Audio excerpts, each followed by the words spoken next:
Canal de Yaoundé ce lundi matin, au lendemain du décès du journaliste Arnaud Ngefak. À la salle de montage, l'ambiance est morose. Ses collègues sont sous le choc.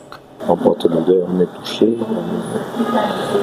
L'ambiance n'est certainement pas comme avant parce que sur les visages, on fait l'effort de montrer bon visage, mais il y a la tristesse. On n'arrive pas, depuis la mort, il a fallu qu'on confirme de nos propres yeux pour se rendre compte qu'il est parti. Et quand vous voyez la photo qui est à l'entrée, on se rend compte qu'Arnaud n'est plus là.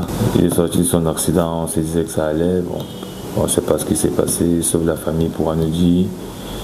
Mais sinon, chez nous, sur le monde professionnel, Arnaud laisse un grand vide. Quelques jours avant son décès, il avait l'air bien. Lorsque tu parlais avec Arnaud, tu disais non, ça va aller. Il a posté un statut en petite quelques heures pratiquement avant son départ. Donc il ne présageait, il n'y avait aucun signe qui laissait croire qu'il allait déposer son micro. C'est la raison pour laquelle nous avons été tellement surpris et nous sommes toujours tellement dépassés. Au-delà de l'image de grand et fin reporter qu'il a su imposer aux téléspectateurs, ses collègues retiennent surtout l'image d'un rédacteur en chef très sociable. Arnaud, c'est un gars qui a un gros côté social. Il n'aimait pas que quelqu'un à côté de lui souffre alors qu'il pouvait avoir la solution. Dans la maison, c'est lui qui avait des sujets sensibles parce qu'il avait, c'est comme on dit souvent chez nous, alors il savait toucher les personnes ressources pour avoir l'information. De la rédaction à la présentation, son ambition est restée la même.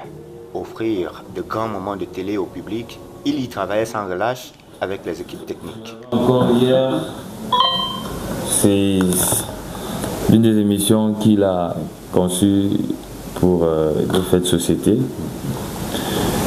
Il était travailleur, donc il mettait beaucoup de rigueur dans son travail. Il est parti si tôt parce que ce n'était pas le moment. Il était le seul à avoir le secret de ses attaques. Et il était sur un papier justement de décès. Et il avait attaqué en donnant le nom de la personne décédée et en disant « Oh, la mort ennemie ». On a tous éclaté de rire, mais c'était ça la particularité d'Arnaud. Son style, sa plume, ses attaques, son style rédactionnel.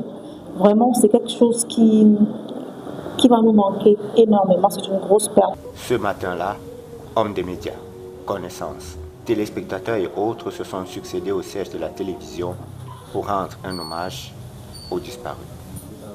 Coucou, je suis Antoinette Pulchéry à Tangana. Je viens vous parler de la chaîne Cameroun 24 TV. Cameroun 24 TV est une chaîne YouTube qui vous propose du contenu original, séries, documentaires, web-séries, sitcoms et reportages. Alors, je vous invite à vous abonner à la chaîne TV Cameroun 24 parce que après, il y aura plusieurs surprises.